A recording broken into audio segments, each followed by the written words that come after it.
da sua palestra. Você tem 30 minutos, depois a gente abre para o debate. Tá bom, Fernando?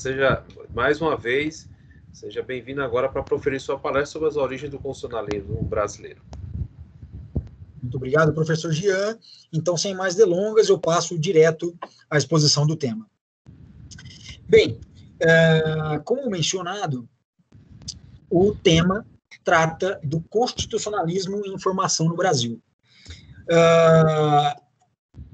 Essa pesquisa, como eu mencionei inicialmente, antes de iniciarmos a gravação, ela se deu em parceria entre a Universidade de Coimbra e a Universidade de Brasília entre os anos de 2012 e 2014, né?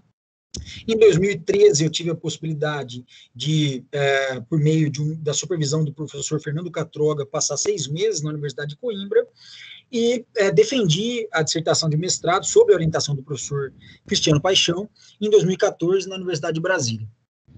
Então, a pesquisa, ela trata da história dos conceitos de Constituição e constitucionalismo no Brasil, especificamente no contexto da independência político-jurídica em relação a Portugal, a partir da experiência de uma Assembleia Geral Constituinte e Legislativa em 1823. Eu só pedir licença, gente, para poder startar meu cronômetro aqui e fazer o controle do tempo, mas lembrando que peço a você que, por favor, também sempre que possível e necessário, fique à vontade para poder controlar meu tempo. Tranquilo. Bem, então, como disse, história dos conceitos da Constituição e do constitucionalismo, né? A matriz teórica, portanto, Koselleck, e também a análise dos discursos, né? Por meio dos estudos de Pocock e Skinner, a partir do momento em que eu analisei os diários da Assembleia Constituinte de 1823. Né? Então, os discursos desses parlamentares fundadores, né, os nossos founding fathers, eles acabam por trazer luzes a uma investigação histórica interessante sobre o que nós podemos falar em definição ou indefinição da forma constitucional e bem como da seleção dos conteúdos que deveriam integrar esta Constituição nesse momento, né, em que há a gestação do Estado-nação brasileiro. Muito bem. O processo de independência política do Brasil em relação a Portugal, ele constitui o que alguns historiadores chamam de tempos quentes da história. Essa é uma expressão do professor Catroga. O que seriam esses tempos quentes da história? Os tempos quentes da história são aqueles tempos em que determinados acontecimentos mudam o curso da história do mundo. Então, nós podemos pensar que agora, no século XXI, a própria pandemia que nós estamos vivendo nesse momento. Né? Sem dúvida nenhuma, o mundo como nós conhecíamos antes do Covid-19 não existe mais. Né? Nós vamos, espero, o mais breve possível, sair dessa pandemia, mas sairemos diferentes de como entramos. Implementamos na nossa vida cotidiana práticas que não eram muito comuns para nós brasileiros, e nem para grande parte do mundo. Então, prática do social distancing, a gente está habituado agora a usar a máscara facial, face mask, em todos os ambientes externos.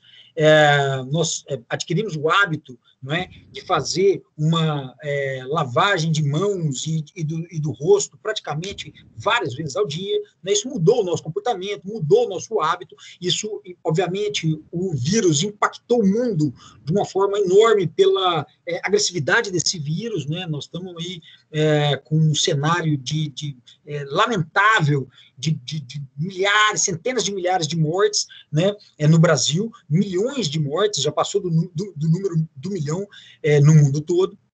Então, sem dúvida nenhuma,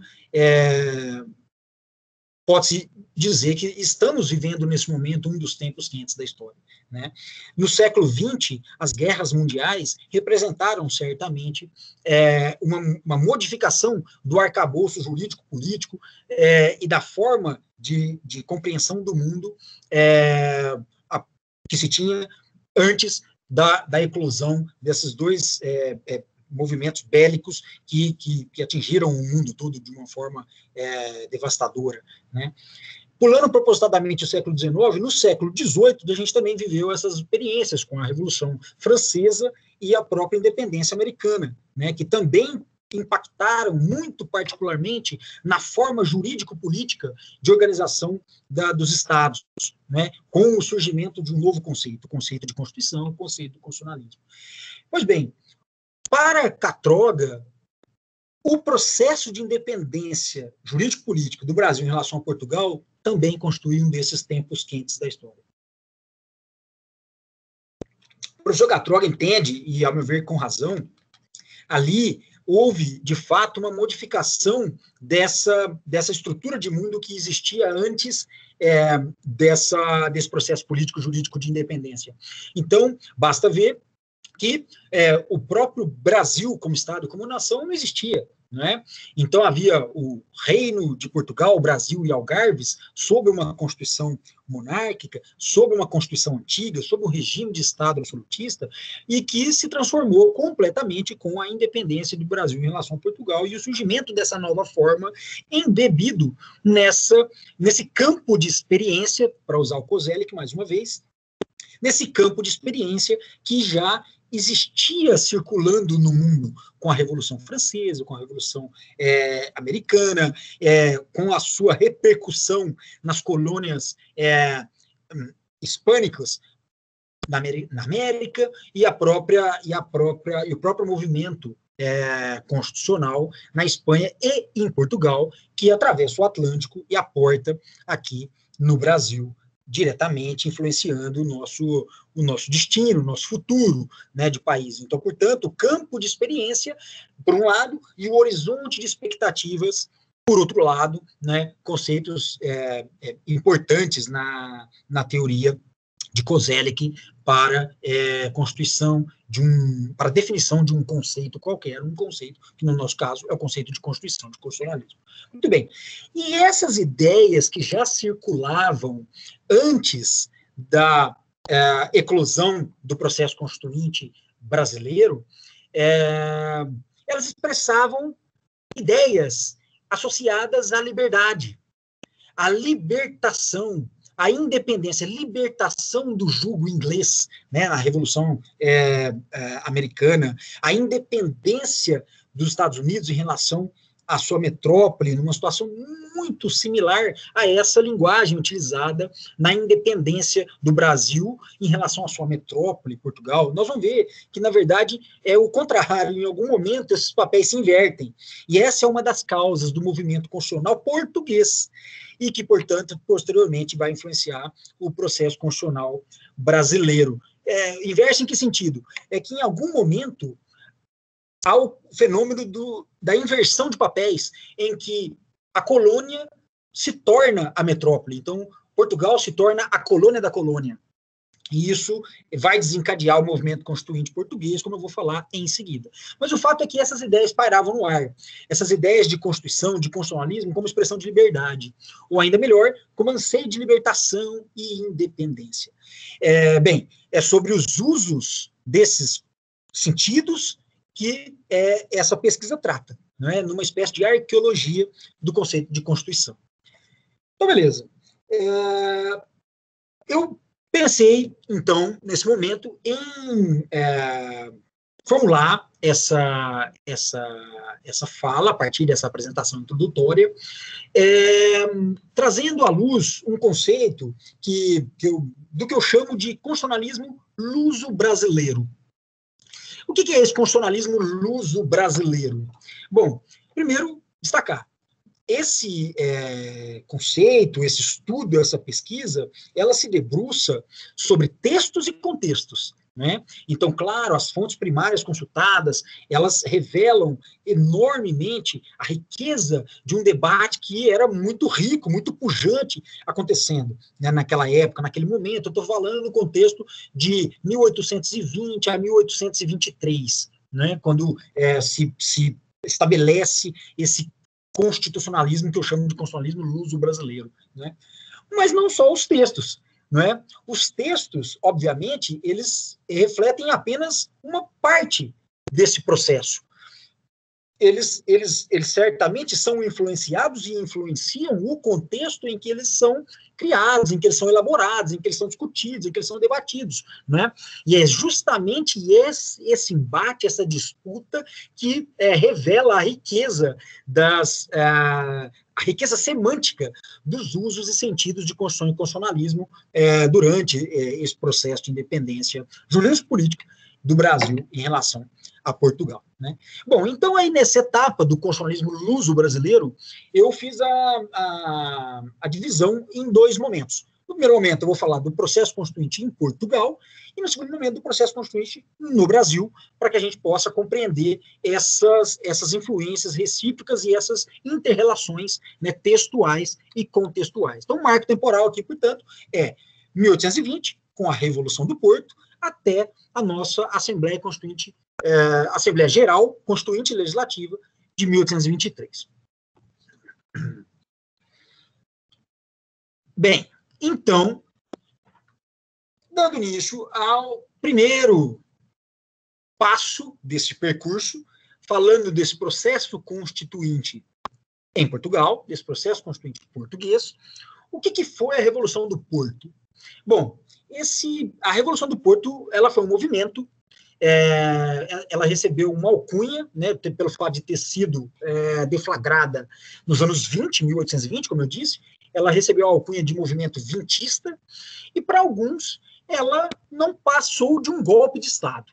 Seria um golpe de Estado? Não seria um golpe de Estado? Bem, essa é uma questão que merece, sim, uma reflexão, porque, por um lado, nós tínhamos um governo constituído, que era um governo monarca, sob a regência da Casa de Bragança, da dinastia de Bragança, e que, portanto, havia uma consolidação de um sistema jurídico-político formal que constituía essa forma de governo português. E, num dado momento, uma parcela do exército português resolve proclamar um novo governo, uma junta provisional do governo supremo do reino. Uma junta provisional do governo supremo do reino. Então, pela força das armas, resolve instituir uma nova forma de governo. Seria um golpe? Esse golpe se justificava de alguma maneira? Bem, há fatores e consequências para entender, para explicar esse movimento.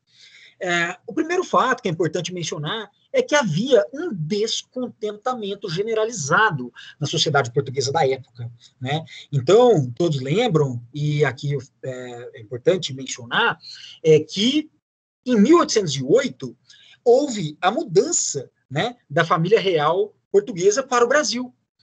Então, olha só, já faziam 12 anos que a metrópole, entre aspas, digo metrópole porque eu já antecipei a respeito do papel, da inversão de papéis, havia 12 anos que Portugal, o rei de Portugal não estava em terras portuguesas, né? Então, fugindo da invasão napoleônica na França em 1807, no início de 1808, Dom João VI vem para o Brasil com toda a família real e estabelece no Brasil a sua sede de governo. E o Brasil ganha foros de reino, não é? Elevado ao status de reino, e o reino de Portugal passa a se chamar Reino de Portugal, Brasil e Algarves. Né? O Brasil ganha o status de reino. Toda essa situação, obviamente, gerou um descontentamento generalizado na população portuguesa, que se agravou ainda mais pela precariedade das condições, especialmente econômicas, em que o país vivia.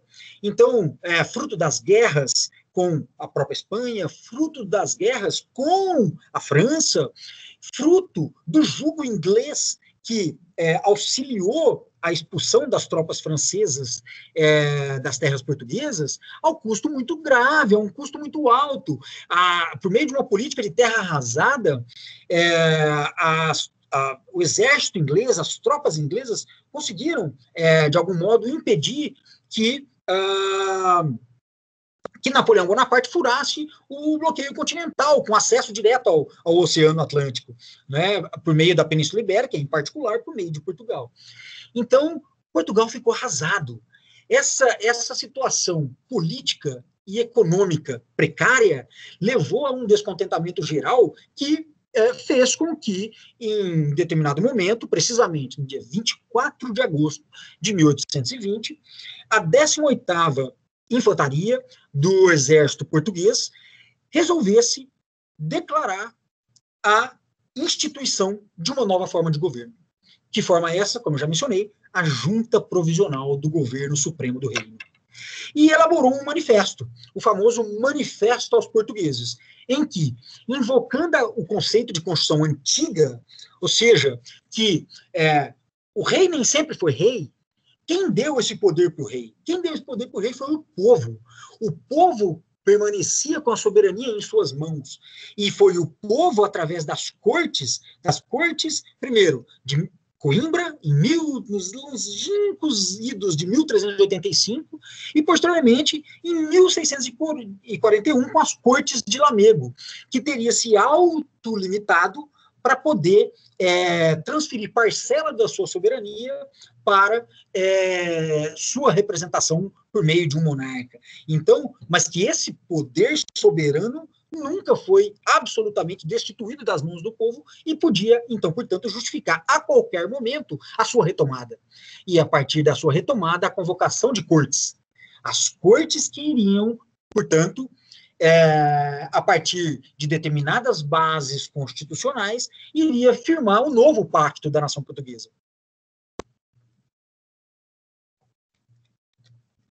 Então, a Junta Provisional do Governo Supremo do Reino tinha qual finalidade? A finalidade de, invocando o passado, resgatar a soberania em mãos do povo para a convocação de cortes. E a partir das cortes, obviamente, influenciada pelo contexto da própria Revolução Espanhola, que em 1812 resistiu à invasão napoleônica francesa e, claro, obviamente ajudado pelo Estado já deficitário das tropas francesas em decorrência dos próprios combates em terra portuguesa e das investidas inglesas, a Espanha decide resistir.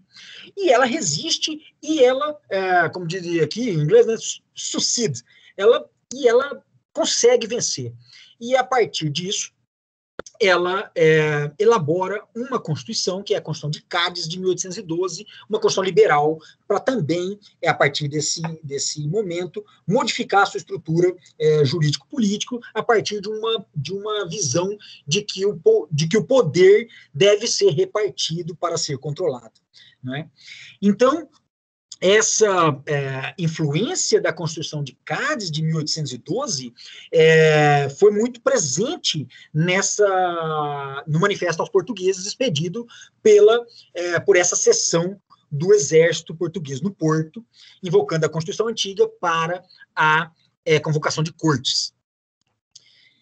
Muito bem, ocorre que, como é de se esperar, esse movimento encontrou reações, né? E essa reação veio de quem?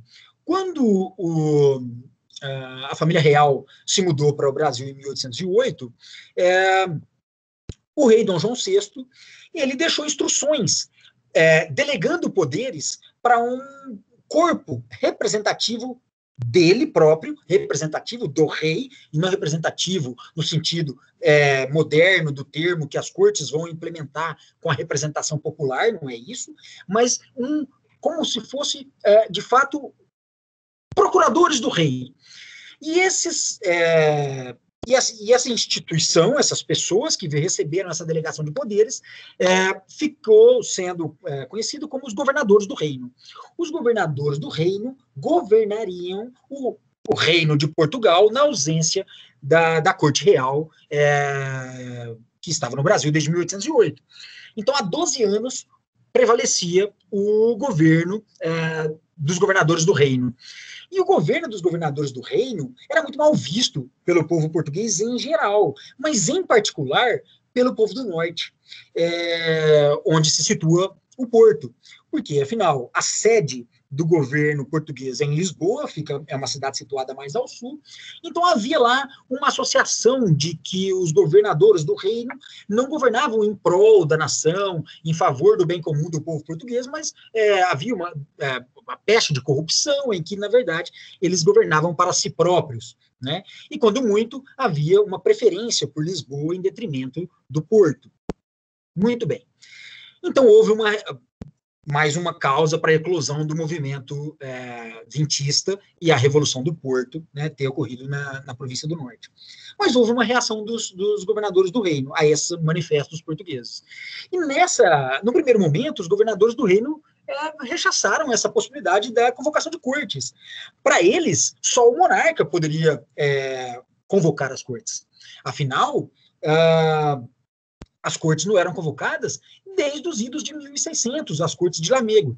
Aqui um parênteses, eu estou utilizando as expressões e os sentidos e as fórmulas adotadas por eles, daquela época, para não incorrer num anacronismo. Hoje se sabe, na época não, mas hoje se sabe que as cortes de Lamego foram uma grande invenção, foram uma farsa. Nunca existiram as cortes de Lamego, né, como o professor Antônio Manuel Espanha nos mostra brilhantemente no seu Cultura Jurídica Europeia. Mas o fato é que, na ocasião, se invocaram as cortes de Lamego. E os governadores do reino diziam, não, isso já é um costume há muito, que está em desuso há muito. Então, essa convocação, ela é ilegítima, só o monarca pode fazê-la. No entanto, pouco tempo depois, os próprios governadores do reino perceberam que seria impossível controlar os anseios do povo português pela convocação de cortes. Haja vista esse estado de descontentamento geral ao qual eu me referi há pouco. Então, mudando completamente da água para o vinho, para usar uma metáfora que é muito cara aos próprios portugueses, os governadores do reino decidem, diante da inevitabilidade da convocação de cortes, decidem eles próprios convocarem as cortes. E aí, então, gera-se uma dicotomia e uma disputa a respeito da legitimidade para a convocação de cortes. Quem pode convocar? A junta provisional pode convocar as cortes em função da soberania, do poder permanecer em mãos do povo, ou não? É o monarca que tem essa legitimidade, mas tendo em vista a delegação de poderes, os governadores do reino podem convocar as cortes em nome do rei. Então, aí inicia-se essa disputa, e tem um episódio interessante, porque os governadores escrevem uma carta e mandam para o Brasil, né? Na primeira nau, no primeiro navio que parte para o Brasil, eles mandam uma carta informando Dom João VI desses acontecimentos, informando da convocação das cortes por eles, governadores do reino, em nome de Dom João VI. Acontece que, como vocês podem imaginar, nessa época, as notícias não chegavam tão rápido quanto hoje, né? E há até um historiador que fez um cálculo aproximado da demora dessa comunicação, e havia uma demora aproximada, média, de 69 dias para que essa carta chegasse em mãos e ao conhecimento do Dom João VI. Quando a carta chegou ao conhecimento de Dom João VI, o movimento no Porto, o movimento em Portugal já estava muito mais avançado. Vou voltar nisso aí ainda, se houver tempo. Mas o fato é que isso acaba por dar ensejo a um outro importantíssimo debate na construção desse nosso constitucionalismo luso-brasileiro, que é um debate já em terras brasileiras, entre o Tomás Antônio de Vila Nova, Portugal, e o Conde de Palmela. E, se houver tempo, eu vou falar um pouco disso também, porque essa é uma controvérsia muito interessante. Se, num caso, eventualmente não dê tempo, já segura aí para as perguntas, vai ser um prazer poder falar. Tá? Muito bem. E os governadores do reino, portanto, convocam as cortes, só que convocam as cortes do modo antigo, do modo da Constituição antiga, ou seja, não seria a representação por meio de representantes e deputados eleitos para as cortes, mas sim as cortes a partir dos 3 estados do reino, a nobreza, o clero e o terceiro Estado, né, a burguesia, que iria, cada um deles, nomear 2 procuradores para formar as cortes, né, ao modo antigo, né, à moda antiga. E, obviamente, não era esse o anseio da sociedade portuguesa naquele momento, tão descontente com a sua condição jurídico, político e econômica, né.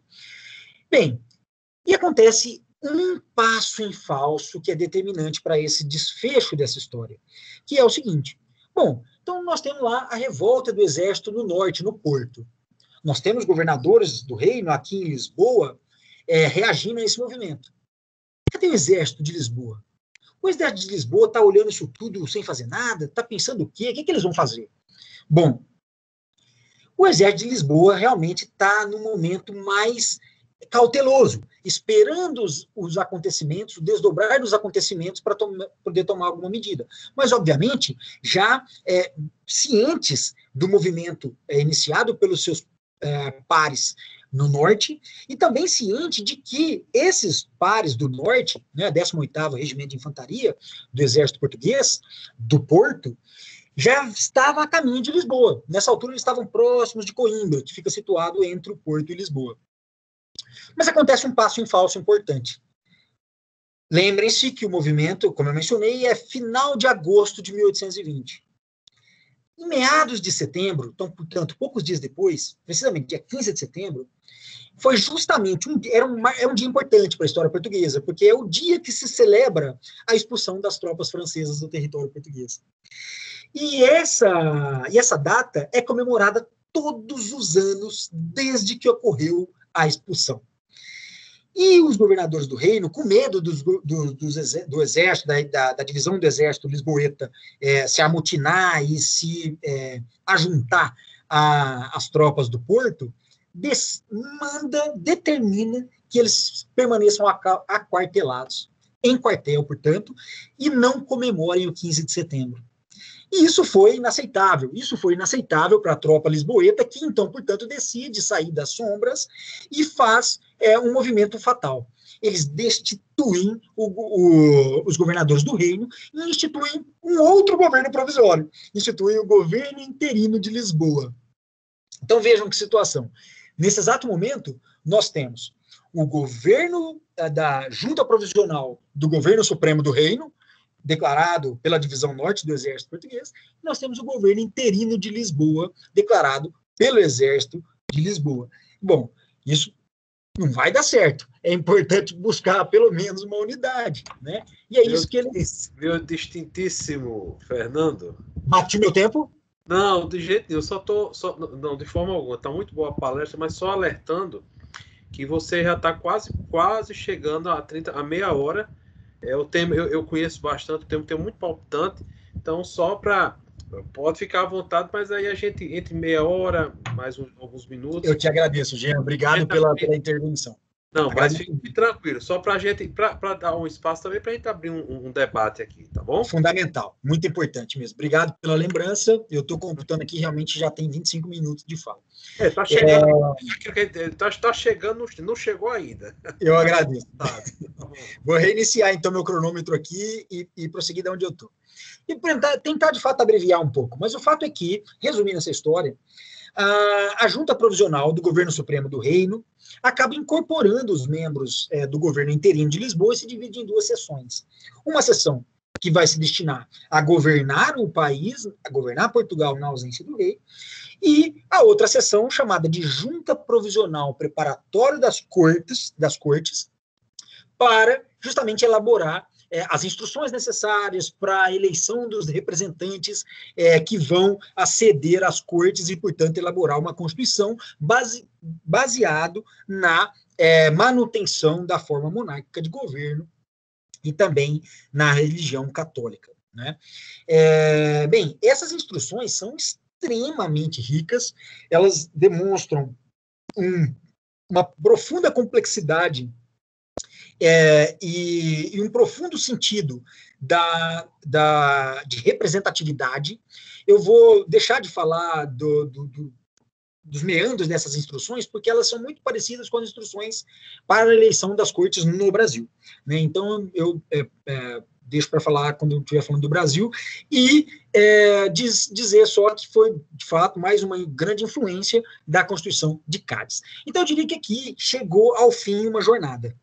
Com essas instruções e a eleição dos representantes das cortes, firmou-se, constituiu-se as chamadas Cortes Gerais e Extraordinárias da Nação Portuguesa, que elegeu 181 deputados, sendo 100 representantes de Portugal, 65 representantes do Brasil e os outros 16 representantes das ilhas adjacentes e possessões da Ásia e África. Bom, eu diria que, com isso, tem início uma outra jornada, que é justamente esse constitucionalismo luso-brasileiro, já que ele atravessa o Atlântico, esse movimento, na medida em que, como vocês perceberam, as Cortes Gerais Extraordinárias da Nação Portuguesa também teve representação brasileira, né? Então, 65 deputados eleitos participaram ativamente durante os 2 anos de trabalho das cortes, durante os anos de 1821 e 1822, que culminaram com a elaboração da primeira Constituição Portuguesa, que é a Constituição de 1822. Diante disso, é claro que houve a repercussão desses movimentos todos no Brasil. Então, mais uma vez, a questão da defasagem temporal, dessa defasagem de tempo entre os acontecimentos e a sua informação, podia-se dizer que as províncias do norte do Brasil eram mais próximas de Portugal do que do próprio Rio de Janeiro, na medida em que o transporte marítimo, com todas as suas dificuldades, que levava, né, em média 69 dias para fazer essa comunicação chegar de Portugal para cá, era ainda mais rápido do que o transporte terrestre. Afinal de contas, não havia nenhuma infraestrutura terrestre ainda naquela ocasião. Então, pode-se dizer, de uma forma simbólica, que as províncias do norte eram mais próximas de Portugal do que do Rio de Janeiro. E isso gerou uma identidade. As províncias do norte, especialmente o Pará, o Maranhão, Pernambuco e a Bahia, eles logo aderiram ao movimento vintista, ao movimento português. E a partir dessas ideias de Constituição como liberdade, como libertação, como independência, enxergaram a possibilidade de eles próprios se tornarem independentes e buscarem a sua liberdade frente à própria dominação e a centralidade do Rio de Janeiro. Então, daí é que havia aquele risco iminente da fragmentação, né, do Império Brasileiro, né, a ideia do Império Brasileiro, como aconteceu com a América Espanhola, né? Eu vou deixar de falar aqui da repercussão nos periódicos e nos folhetins, mas que é muito interessante. Fica aqui a referência para os debates, e para quem quiser, depois eu terei o maior prazer em compartilhar, como, por exemplo, a Idade do Ouro do Brasil, que é um folheto de 1820, editado na Bahia. Ainda, entre aspas, é o nome do folheto, Diálogo Instrutivo em que se explicam os fundamentos de uma Constituição, de 1821. Então, é extremamente rico.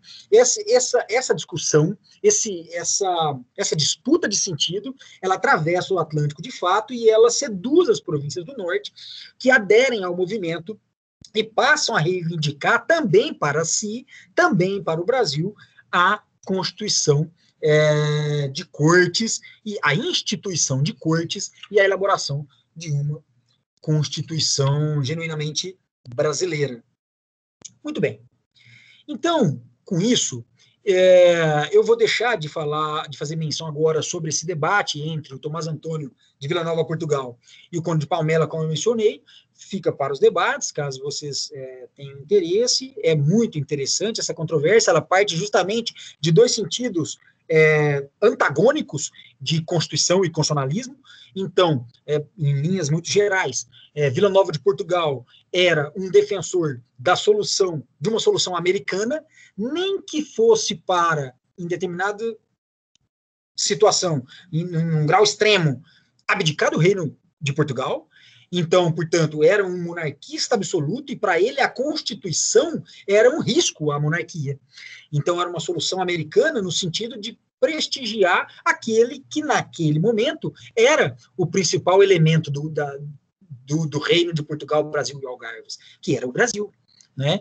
Então, já que nós temos a possibilidade de proteger o império do Brasil, então Vila Nova de Portugal defendia essa opção e era absolutamente contrário à ideia de uma Constituição. Por sua vez, o Conde de Palmela, ele também achava que o movimento vintista ia passar, era só um fogo de palha. Mas não foi o que aconteceu. E o Conde de Palmela, ele vem para o Brasil no final de dezembro de 1820, trazendo notícias muito frescas dos acontecimentos no Porto. Ora bolas, aquele desfazamento, aquela defasagem de 69 dias não existia. Ele chegou falando, olha, está consolidado, nós já temos cortes gerais extraordinárias convocadas, já tem eleições, deputados estão sendo eleitos, isso é irreversível. Então, Dom João VI, meu conselho é que não dá para... melhor você dar as bases da Constituição e jurar a Constituição que for feita do que ter que engolir essa Constituição.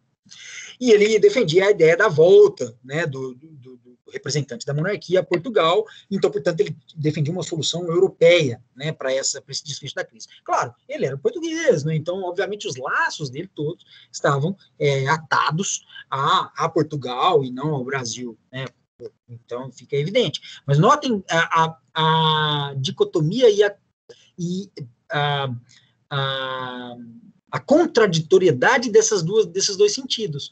O Conde de Palmela, que vinha influenciado pela Revolução Vintista e, portanto, com o ideário de um movimento constitucional, com o ideário de um movimento constitucionalista, era a favor de uma solução europeia, para que o rei voltasse para Portugal para preservar a integridade do reino, né? E evitasse com isso, eventualmente, o movimento de independência separatista do Brasil, né? Por outro lado, ao contrário, o Vila Nova de Portugal, monarquista, convicto, absolutista, não, nada de Constituição, o rei tem que ficar no Brasil. Se for para abdicar de algo, que seja do reino de Portugal, já que em pedaços, né? Bem, não vou, obviamente, me estender mais nessa controvérsia, mas dizer que as cortes, então, portuguesas se instalam, começam seus trabalhos e acabam também elas por darem um passo que é decisivo para a formação do constitucionalismo no Brasil. E que passo foi esse? Eles editam 2 decretos. No mês de setembro de 1821, eles editam os decretos 124 e decreto 125. O que diziam esses decretos? O primeiro deles, o decreto 124, criava as juntas provisórias e os governos das armas nas províncias. O que era isso? Ora, já a partir da adesão das províncias do norte do Brasil ao movimento vintista e, portanto, ao juramento às bases da Constituição e ao juramento da Constituição que seria elaborada pelas cortes, as cortes se sentem empoderadas para regulamentar a própria organização do poder no Brasil. A partir desse apoio das províncias do norte, então a corte se sente encorajada a disciplinar a forma de governação dessas províncias, através das juntas provisórias e do governo das armas. E, muito bem, em função justamente disso, o decreto 125 dizia, bom, em função disso, não tem mais necessidade da permanência do príncipe regente no Brasil. Ele também pode voltar para Portugal. É bom lembrar, nessa altura dos acontecimentos, Dom João VI já voltou para Portugal. É um ponto importante que eu acabei não falando, mas que vocês conhecem, né? Essas passagens da história. Então, há o regresso, né, da volta de Dom João VI a Portugal, antes, há a expedição desses 2 decretos pelas cortes, esses decretos se tornam lei, referendados pelo monarca, por Dom João VI, e eles acabam sendo um ponto de inflexão fatal. Porque as províncias, especialmente as províncias do sul do Brasil, São Paulo, Rio de Janeiro e Minas Gerais, que ainda tinham uma centralidade no governo no Brasil, contrariamente das províncias do norte. Essas províncias do sul, elas imediatamente procuram convencer Dom Pedro do absurdo dessa determinação das cortes, porque pretendiam regular os interesses do Brasil a milhares de léguas de distância, né? É a expressão que eles utilizam. E, portanto, essas liberais cortes gerais extraordinárias da nação portuguesa, no fundo, em relação ao Brasil, elas demonstram um desiderato recolonizador. Eles usam a expressão o despotismo das cortes, né? Então vejam como há uma contradição de semântica, de sentido, né? Uma oposição mesmo. E eles julgam, já se apropriando do vocabulário da época, que esses decretos são anticonstitucionais. E por quê? Porque eles feririam as próprias bases da Constituição, já elaboradas, juradas pelo rei Dom João VI, e em vigor, portanto, em que dizia-se que nem mesmo a lei maior iria obrigar o Brasil antes do juramento.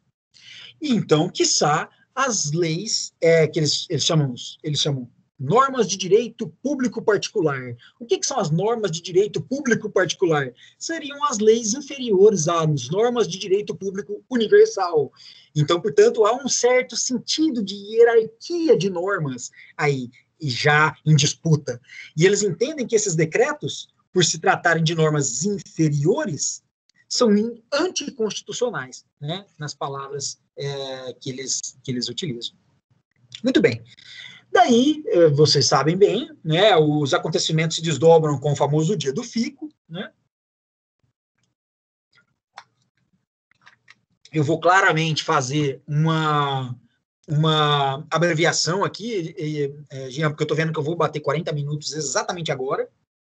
Então, o famoso dia do fico, então, portanto, Dom Pedro assume essas reivindicações da representação da Câmara de São Paulo e da representação do povo do Rio de Janeiro, né? Essas são expressões da época, são os nomes dos documentos, e ele decide ficar no Brasil como, vejam a expressão que ele próprio usa, primeiro vingador do sistema constitucional. Então, olha só como já nessa época os Avengers já era moda, né, como super-heróis. Mas essa é a figura realmente que se pinta, e Dom Pedro incorpora esse sentido, e ele passa a dizer da necessidade do povo brasileiro reconhecer a sua constitucionalidade. Então, olha que interessante. E aí, Dom Pedro, de uma forma muito ambígua, mas muito perspicaz, começa a jogar com essa indefinição do sentido de Constituição para dizer que, uma vez que o povo conhecesse a sua própria constitucionalidade, de quem? Dele próprio, Dom Pedro, que Dom Pedro, como vingador, como o primeiro vingador do sistema constitucional, era ele próprio, Dom Pedro, constitucional, nada importa o que ele fizesse. Tudo que ele fizesse a partir daí seria constitucional também, né? Por arrastamento, para usar uma expressão cotidiana, né? Atual, contemporânea. Então, os sentidos e a indefinição da forma constitucional ganha relevo nessa disputa, né? Vou abreviar muito, Jean, para dizer que há uma disputa entre São Paulo e o Rio de Janeiro, pelo protagonismo desse movimento luso-brasileiro, desse constitucionalismo luso-brasileiro no país, né, no Brasil, e São Paulo advoga uma solução por meio da convocação e da instituição, que acaba acontecendo, por meio de um decreto emitido por Dom Pedro, de um conselho de procuradores gerais das províncias do Brasil. E é importante destacar porque o nome já traz íncita a função desse conselho. Esse conselho não tinha funções legislativas. Ele não tinha poderes legislativos. Ele tinha meramente função consultiva. A ideia desse conselho de procuradores gerais das províncias do Brasil era justamente trazer uma certa instância de representatividade especificamente brasileira, então seriam eleitos os representantes desse conselho. Ainda, acalmar a tropa portuguesa, por quê? Porque, obviamente, inverteu aquela situação inicial em que havia o risco na controvérsia, né, Vila Nova e de Portugal e Palmela, havia esse risco da solução americana e da solução europeia, né? Então, como o Dom João VI, na ocasião, acabou optando pela solução americana, a tropa portuguesa no Brasil, ela ficou revoltadíssima, falou, mas espera aí, mas eu tenho esperança de um dia voltar para Portugal, deixei família, deixei amigos, deixei meus bens lá, né? Então, como assim você está abdicando do reino de Portugal, né? Diferentemente, agora, nesse contexto do Conselho dos Procuradores Gerais, o que havia era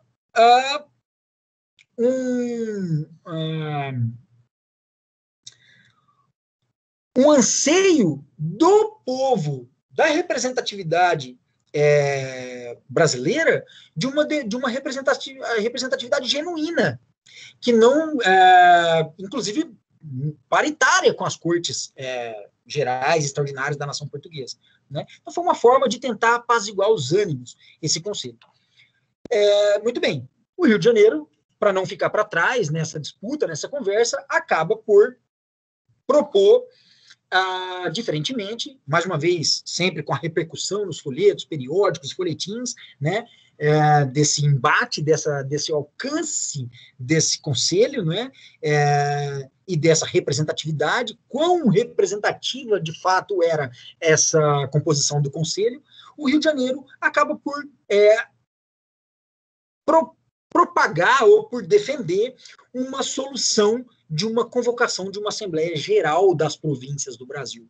Então, diferentemente do Conselho, essa Assembleia Geral teria reunida em si, além da possibilidade de deliberação sobre as bases da Constituição e da adaptação da Constituição que estava sendo elaborada em Portugal pelas cortes, adaptação à realidade brasileira, também fecharia poderes legislativos. Para quê? Para poder disciplinar as questões muito próprias do Brasil. E aqui é importante mencionar, e eu vou mencionar isso para finalizar minha fala, Jean.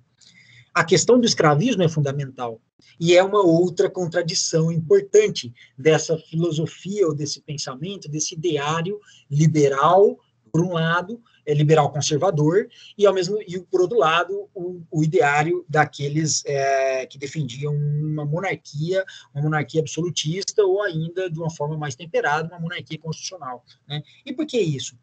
Porque essa ideia de poderes legislativos próprios, específicos para o Brasil, tinha uma finalidade muito clara. A finalidade era justamente evitar a contaminação das cortes portuguesas com o sentimento muito em voga na Europa, naquela ocasião, de abolição da escravatura.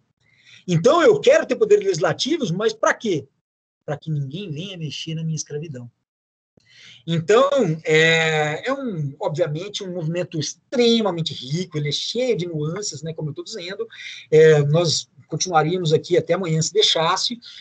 O que me deixa mais tranquilo, viu, Jean, por um lado, é que ontem mesmo eu assisti a uma palestra e um colóquio sobre um tema muito parecido, por uma grande coincidência, né, por outros dois diletos colegas historiadores do direito, que também gostam e trabalham e se debruçam sobre esse tema, que é o Christian Lynch e o Marcelo Casseb. Eles discutiram ontem, de uma forma, o mesmo tema, mas sobre outros olhares, sobre outra ótica, e eles demoraram mais de 2 horas e meia falando. Então, assim, eu me sinto muito à vontade por ter levado só 45 minutos, mas eu quero dizer que, enfim, se institui um complexo sistema eleitoral, né, para a eleição dos representantes do que seria e do que será a Assembleia Geral Constituinte Legislativa do Brasil. Esse sistema é extremamente rico.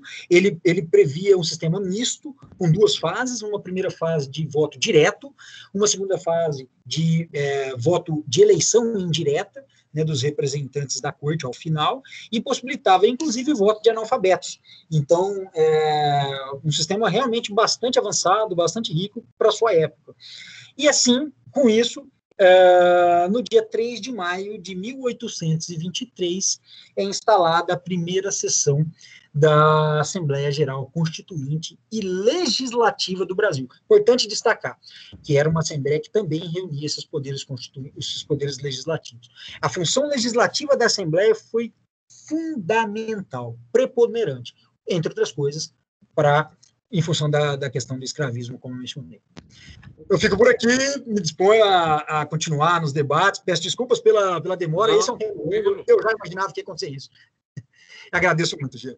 Fernando, muito obrigado. Eu recebi aqui, os alunos às vezes mandam pelo WhatsApp, eu recebi aqui umas 5 perguntas que nessa primeira rodada eu fiz um pequeno resumo, e depois vou abrir para os alunos, para quem tiver interesse fazer ao vivo alguma indagação, alguma pergunta.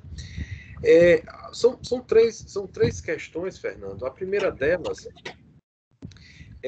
qual seria o papel do José Bonifácio no processo, né, nesse processo da Constituinte. Eu acho interessante, porque, e aí pegando o gancho com o questionamento, porque o José Bonifácio, inclusive o José Honório Rodrigues, que você utiliza muito a sua dissertação, ele trabalha muito, ele tem uma visão, a meu ver, mais pró-José Bonifácio do que Dom Pedro I. Quer dizer, o José Honório, ele tem uma afeição maior, digamos assim, para o José Bonifácio, que é uma figura que, de uma certa forma, parece pouco.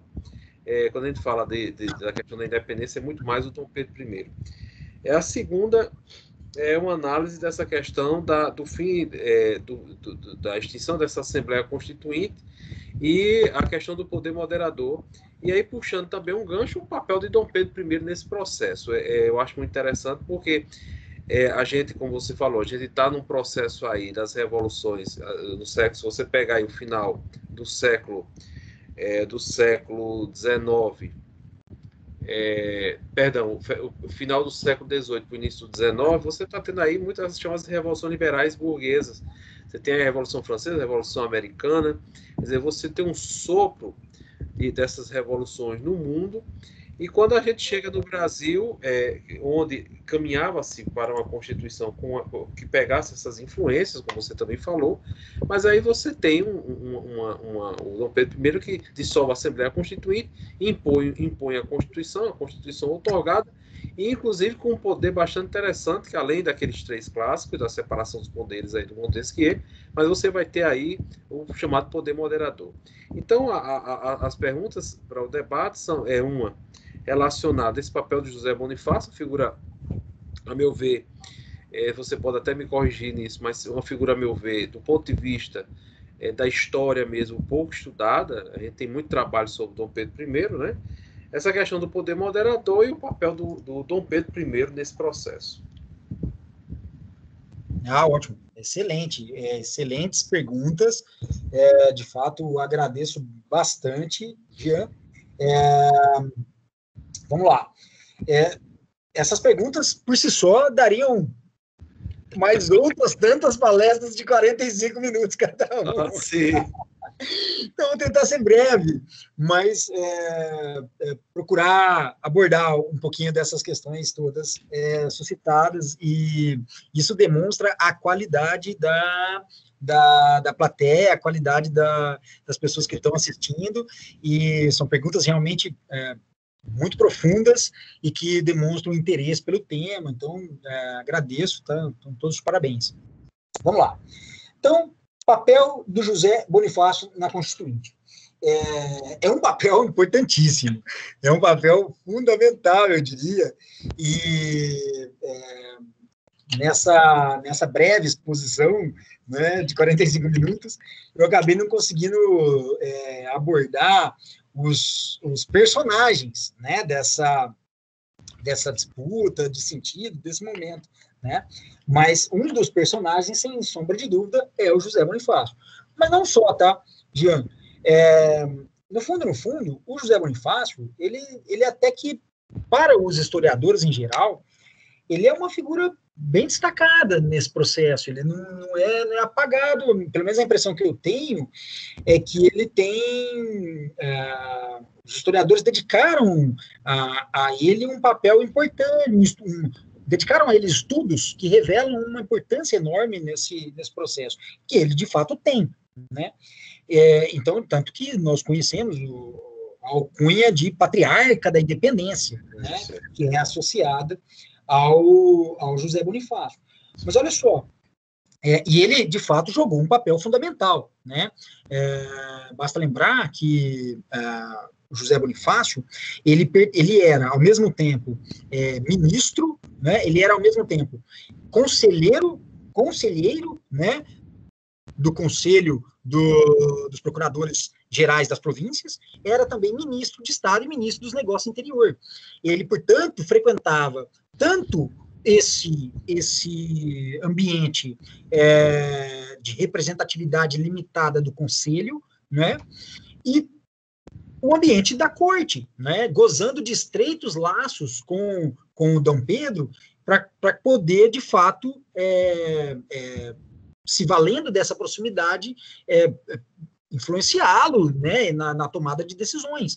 Muitos desses instrumentos legislativos ao qual eu me referi, como, por exemplo, a própria elaboração das instruções para a eleição dos deputados constituintes,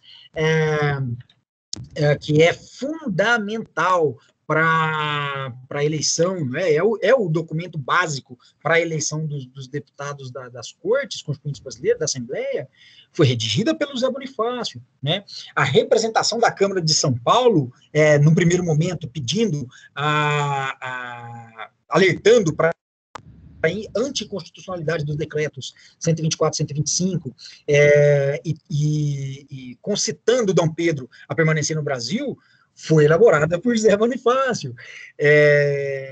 Ainda, a representação da Câmara de São Paulo para a instituição do que na época eles chamavam de Junta dos Procuradores Gerais, mas que depois se converteu no Conselho dos Procuradores Gerais das Províncias, foi redigida por José Bonifácio. Então, sem dúvida nenhuma, é um personagem muito importante, fundamental nesse processo todo.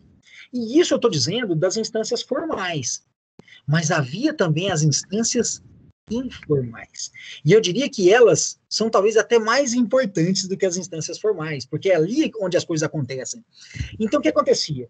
Paralelamente, você sabe bem, eu adorei a sua reação, porque é isso mesmo. É verdade. Paralelamente ao desenvolvimento dos trabalhos da Assembleia Constituinte de 1823, e antes dela, qual era a instituição forte da sociedade que vigorava nas sombras, que se movimentava politicamente sem aparecer ostensivamente, que inclusive recebiam a alcunha de sociedades secretas? Era a maçonaria. Palácio Lavradio ali, o Palácio Lavradio ali no centro do Rio, que ainda hoje é a sede do Oriente do Brasil, o palácio ainda hoje está lá. Exatamente. E isso, aliás, o passeio pelo Centro Histórico do Rio de Janeiro é um passeio pela história do Brasil, e é um passeio especialmente por esse momento que nós estamos discutindo aqui hoje. Nós temos, por exemplo, a atual Praça da Constituição. A atual Praça da Constituição do Rio de Janeiro era a antiga Praça do Rossio. Foi na Praça do Rossio que os militares se reuniram para, primeiro, dizer... exigia o juramento das bases da Constituição, exigir de D. João VI o juramento das bases da Constituição portuguesa a ser elaborada pelas cortes.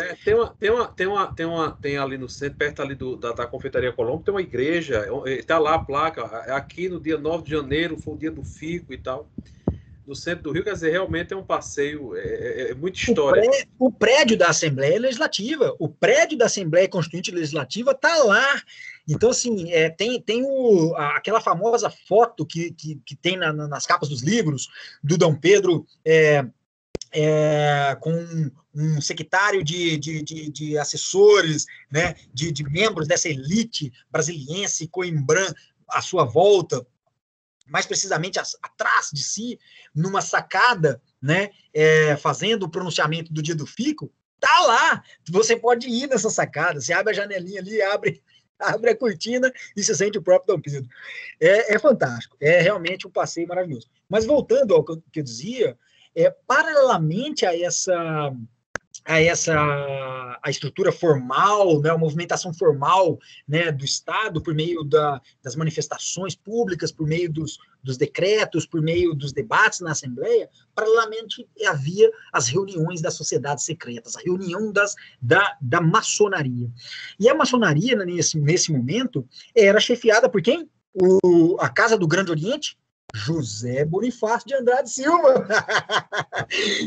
Então, é de fato impressionante. E vou além, Jean, que foi uma descoberta que eu fiz durante as pesquisas da dissertação de mestrado. Isso está na segunda parte da dissertação. Nós vamos precisar fazer segundo evento aqui para eu falar da segunda parte. Foi uma descoberta muito legal, que foi o quê? Em um dado momento, o próprio Dom Pedro resolve ingressar na maçonaria.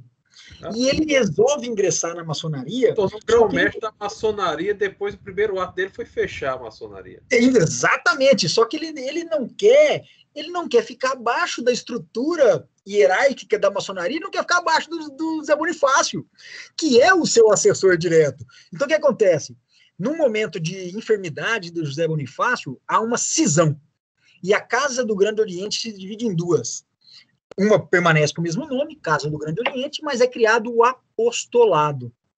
E justamente foi essa a descoberta que eu fiz durante as pesquisas com as atas do apostolado. E o que se discutiu nas atas do apostolado? A Constituição. Os artigos da Constituição, um por um, que foram discutidos na Assembleia Constituinte Legislativa, foram antes preparados no apostolado, na maçonaria. Então, é uma história fantástica mesmo. Mas, então, realmente, o papel do Zé Bonifácio é determinante, é fundamental. Essa questão do poder moderador também é muito importante, né? Vou falar sobre ela. Só queria destacar antes que, ao lado da figura do Zé Bonifácio, há outras muito importantes que merecem ser melhor estudadas. Então, fica aqui, já, desde logo, um incentivo para novas e futuras pesquisas dos alunos da Estácio, dos outros integrantes desse momento constitucional, desse momento de formação do constitucionalismo brasileiro, que até hoje não foram estudados a contento. Então, nós temos, em primeiro lugar, disparado, o próprio irmão do José Bonifácio, que é o Antônio Carlos Machado de Andrade Silva. O Antônio Carlos Ribeiro Machado de Andrade Silva é, na verdade, o maior protagonista desse processo, na minha opinião, porque ele é o cara que ele faz parte do apostolado, como eu mencionei, ele é o cara que acaba por redigir o projeto da Constituição, que depois se torna a Constituição de 1824, com algumas modificações, mas o projeto é praticamente inteiro aproveitado, com algumas modificações pontuais, entre as quais o poder moderador, mas que já foi objeto de debates na Assembleia, o poder moderador não passou em branco na Assembleia, e o Antônio, tanto que o projeto de Constituição que é discutido na Assembleia recebe o apelido de Projeto Antônio Carlos, né? Ele é o principal autor, não é o único, obviamente, porque é um debate, é uma construção coletiva, mas ele é uma figura central. Então está aí um nome importante, mas não é ele só, outros tantos, Maciel da Costa, com um papel destacado na questão do escravismo, o próprio Carneiro de Campos, que depois recebe a titulação de Marquês de Caravelas, né? Foi estudado pelo Christian Lynch. O Marquês de Caravelas, o Carneiro de Campos é um personagem bastante nesse contexto. José da Silva Lisboa, o Visconde de Cairu, uma posição mais conservadora, e tantos outros personagens tão importantes. Uma dica de pesquisa para vocês daí. A composição da Assembleia Constituinte, da Assembleia Geral Constituinte e Legislativa de 1823, ela foi proporcional ao número de habitantes de cada uma das províncias do Brasil naquela época. A que mais enviou representantes foi Minas Gerais, com 20 representantes. Depois veio Rio de Janeiro, depois veio Pernambuco, e depois veio São Paulo e Rio de Janeiro. Mas nós temos a Paraíba, com 5 representantes. E ninguém estudou sobre isso ainda. Então, acho que seria muito legal mapear quem são esses representantes da Paraíba na Assembleia, qual é a história de vida deles, o que eles faziam antes, o que eles faziam, o que eles fizeram depois, qual o papel deles nessa formação do constitucionalismo brasileiro. Está aí uma linda pesquisa de história do direito que eu adoraria fazer e adoraria participar de alguma forma, ainda que orientando remotamente. Poder moderador. O poder moderador, como eu disse, ele não passou batido nas discussões da Assembleia. Ele esteve presente lá. Se discutiu a necessidade e a existência de um outro poder, de um quarto poder, para além da clássica divisão de poder a partir do pensamento de Montesquieu, que é, obviamente, uma influência muito grande, especialmente para os mais liberais nessa... Eu sempre gosto de usar a expressão liberal-conservador nesse contexto. Por que liberal-conservador? Porque essa é mais uma das tantas disputas de sentido que tem em razão dessas contradições e complexidades. Olha só, são liberais esses caras. Esses caras são aqueles que defenderam com unhas e dentes uma Constituinte do Brasil, foi eles que defenderam com unhas e dentes uma representatividade puramente brasileira, foram eles que defenderam a independência do Brasil, jurídico-política, né? Porque a independência econômico-financeira já existia, né? Como eu falei, Portugal estava arrasado, né? Desde 1808, desde 1807, então o Brasil já era a principal parte do reino, né? Mas esses liberais foram eles que defenderam essa solução separatista, né, em relação ao reino de Portugal, a independência de Portugal, mas ao mesmo tempo mantendo a uma unidade do Império do Brasil, né, sob uma monarquia constitucional. Então eles foram liberais, mas foram conservadores, porque no fim das contas, e essa é uma coisa bem interessante, foi um ponto levantado pelo Christian Lynch, e é uma provocação instigante e que merece uma reflexão mais aprofundada, né? Faz que referência, meu registro ao Christian, né, que é o atual presidente do IBHD, Instituto Brasileiro de História do Direito, Sim, do qual nós fazemos parte, né, Jean, professor Jean, eu e outros tantos. Aproveito o parênteses para também registrar uma homenagem ao professor Antônio Manuel Espanha, recém-falecido, com quem nós do IBHD tivemos sempre a honra e o privilégio de conviver muito de perto, né, dividindo não só colóquios, mas dividindo também mesas, apertos de mãos e abraços acalorados. Então fica meu registro, minha homenagem póstuma ao professor Antônio Manuel Espanha. Bem, voltando para o poder moderador, esses liberais conservadores, eles queriam poder legislativo para preservar a escravidão. Era essa a história. Então, olha só, eu quero poder legislativo, representação, mas eu quero isso aí para que ninguém se meta nos meus negócios. E que negócios são esses? A escravidão. Todos esses caras tinham escravos. Todos esses caras eram escravocratas. Então, certamente, há uma disputa nisso aí, né? Claro que isso é uma hipótese que depende de mais pesquisas para confirmação. O Christian chegou a levantar a hipótese de que os mais conservadores, inclusive defensores de uma monarquia constitucional, de uma solução que não passasse por uma constituição, que eles chegavam a defender, de certo modo, até mesmo a abolição da escravidão, por estarem mais influenciados pelas ideias europeias, né, que já não se compadeciam com essa situação absolutamente degradante da condição humana, né, que foi a escravidão, né, e da qual o Brasil se ressente até hoje, né, não tem a menor sombra de dúvidas disso.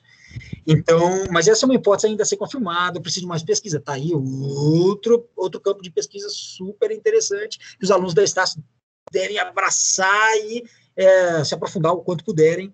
Teria o maior prazer de auxiliar na medida em que for possível também.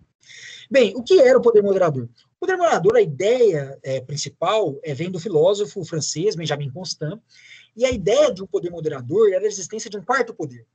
De um quarto poder que não pertencia, e isso é fundamental, um quarto poder que não residiria nem no executivo, nem no legislativo e nem no judiciário.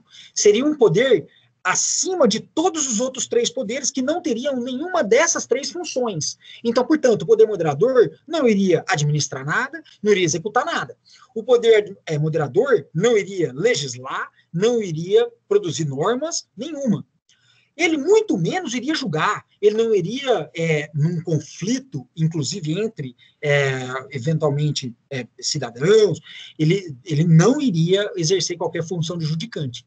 Então, qual a função do poder moderador? A função dele era uma só.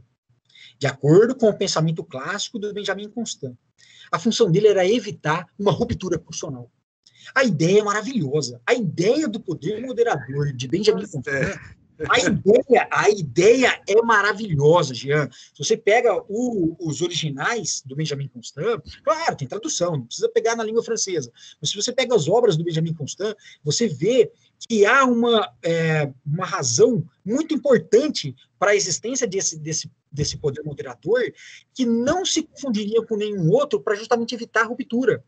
Então, num embate, numa situação extrema, em que as distensões das clivagens se estendem ao máximo e está perto de romper, a corda está esticando tanto que vai estourar, entra o poder moderador e fala: você tem razão, você cede aqui, você cede ali, nós não vamos deixar a corda estourar. Então, a ideia era muito legal, a ideia era muito boa. Ela nunca foi aplicada. Porque, no fundo, o que esses liberais conservadores acabaram por fazer na adaptação dessa ideia na Constituição de 1824? Mas, olha, é importante também registrar o contexto. O contexto ali é um contexto de disputa, um contexto de embate. Como você mesmo falou aqui, mencionou numa das perguntas, que eu acabei não falando nada, o Dom Pedro dissolveu a Assembleia. Em determinado momento, a disputa chega num ponto tal que o Dom Pedro vai lá e fecha a Assembleia. Fala assim, não, chega. Vocês estão querendo uma Constituição uma Constituição constitucional demais. Essa Constituição é mais constitucional do que eu. Essa Constituição não pode ser mais constitucional do que eu. Então era isso, né? Como conciliar um poder refletido no monarca e uma outra forma de poder que tinha como finalidade principal o controle desse poder, né? Como controlar esse centro de ações, que era o monarca, com o centro de meios e fins, que era a Constituição, que, por fim, tinha como finalidade limitar o poder do monarca. Então, na visão do Dom Pedro, tinha uma única solução, era a supremacia dele, em detrimento da Constituição. Então, nesse momento, então, é um debate muito forte, é um debate. Então, qual que foi a solução, Zé Andrada? Não, tá bom, vai ter Constituição. Eu, Dom Pedro, aceito a Constituição. Vai ter, tá bom. Só que vai ter poder moderador. E o moderador está comigo. Então, essa foi a grande modificação da estrutura do pensamento de Benjamin Constant. No caso do poder moderador no Brasil, o poder moderador, ele foi anexado ao poder executivo. Então, o poder executivo e o poder moderador acabou ficando reunido nas mãos do Dom Pedro I. E é por isso que não se pode dizer que esse poder moderador que foi aplicado no Brasil é o poder moderador pensado por Benjamin Constant. Não. No Benjamin Constant não havia essa confusão de poderes. Era um quarto poder, acima de todos os outros. No Brasil houve essa confluência, e ela acabou ficando reunida nas mãos do Executivo. Foi bom? Foi ruim? Essa é outra história, essa é uma pergunta para dar mais uns 200 anos. Há quem defenda que foi bom, porque, no final das contas, a Constituição de 1824, ela durou até 1891. Nós não tivemos nenhuma outra Constituição no Brasil que durou tanto até hoje. Então, ela evitou rupturas? Certamente ela evitou rupturas. Teve momentos de clivagens? E não podia ter mais.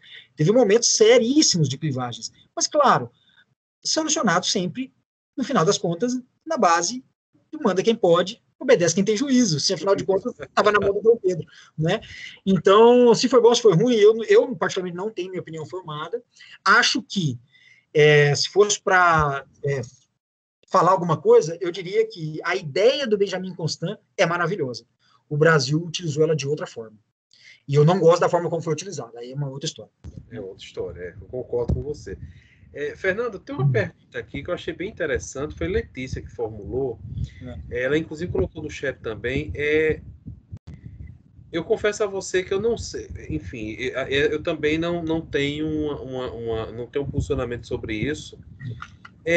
O papel da Leopoldina, da Imperatriz Leopoldina, se na tua pesquisa ela é mostrada como uma pessoa bastante serena, pessoa de uma visão interessante do mundo, mas na tua pesquisa aparece alguma coisa sobre a Leopoldina, alguma influência, algum ponto? Jean, olha só, eu li alguma coisa, tá? Então eu li aquela...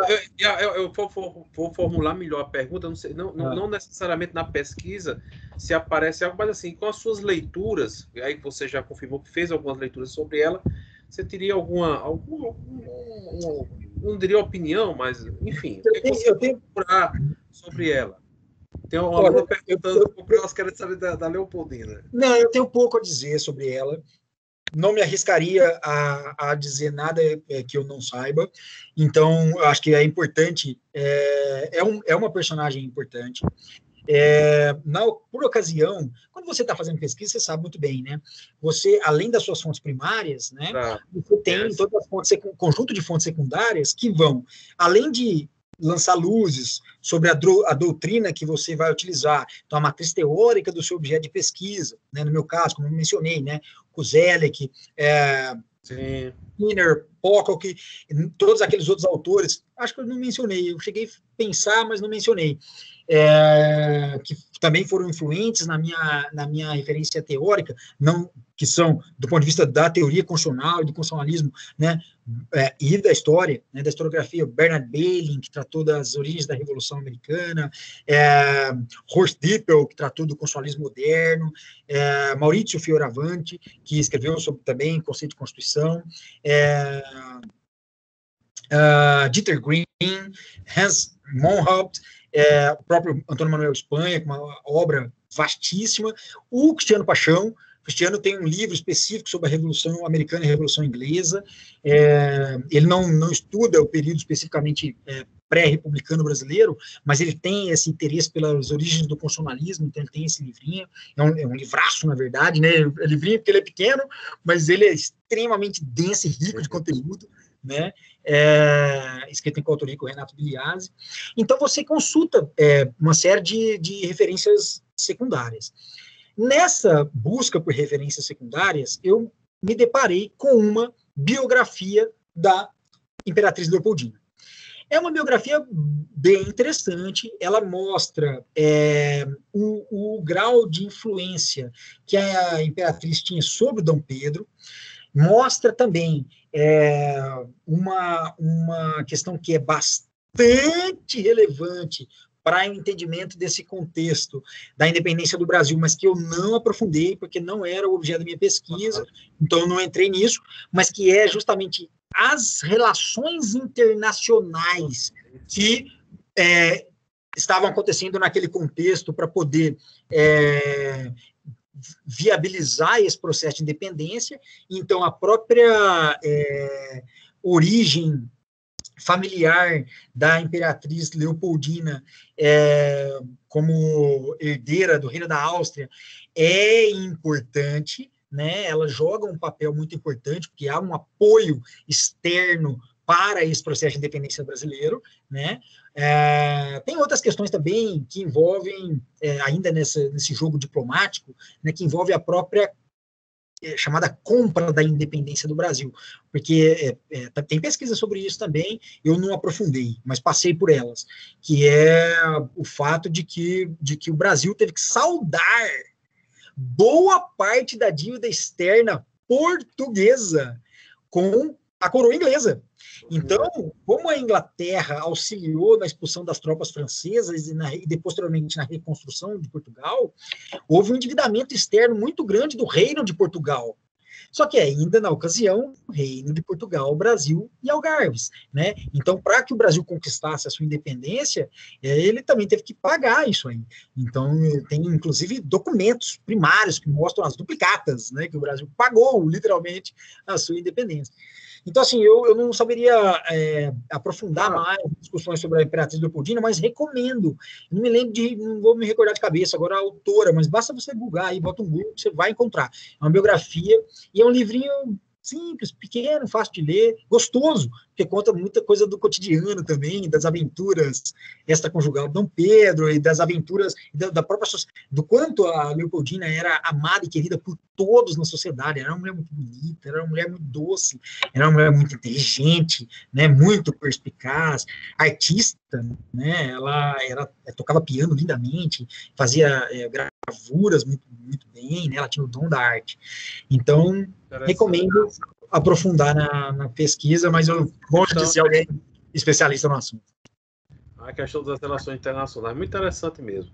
Fernando, a gente já está praticamente indo para o encerramento do nosso debate, da sua palestra, mas antes de encerrar, eu queria aqui convidar rapidamente Ana Gabriela. Está aí, Ana Gabriela? Aluna nossa do P3, Ana Gabriela. Oi. Tá aparecendo?